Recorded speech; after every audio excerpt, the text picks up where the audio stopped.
Hello guys, നമ്മൾ gym cut ചെയ്ത് നേരെ കോവിലൊക്കെ വന്ന് ഗായ്സ്. പക്ഷേ നമ്മൾ ലാസ്റ്റ് ഹനുമാൻ ആനന്ദം പുളുത്തി ഗായ്സ്. നമ്മൾ ഒരു അമ്പലത്തിൽ നിന്ന് അടുത്ത അമ്പലത്തിൽ കയറാൻ പോകണം ഗായ്സ്. അത് അമ്പലമാണ് ഗായ്സ്, ശിവൻ്റെ അമ്പലം. ഒരമ്പലം കഴിഞ്ഞ് ഗായ്സ്, ഇനി അടുത്ത അമ്പലം.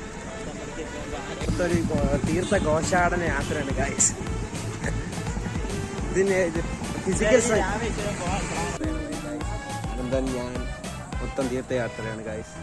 ജിമ്മ് കെട്ടിയത് ഇതൊക്കെ ഇങ്ങനത്തെ കൈപ്പൊക്കെ നിങ്ങൾ ആ ലോകത്തേക്ക് നിങ്ങൾ ഇറങ്ങിയാലേ മതി. ഇത് തുറന്ന് അപ്പുറത്ത് ചാടി കേട്ടോ ചത്ത് ഗായ്സ്.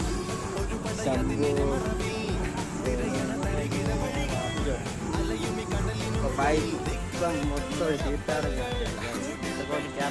അടുത്ത കോവിൽ കയറും.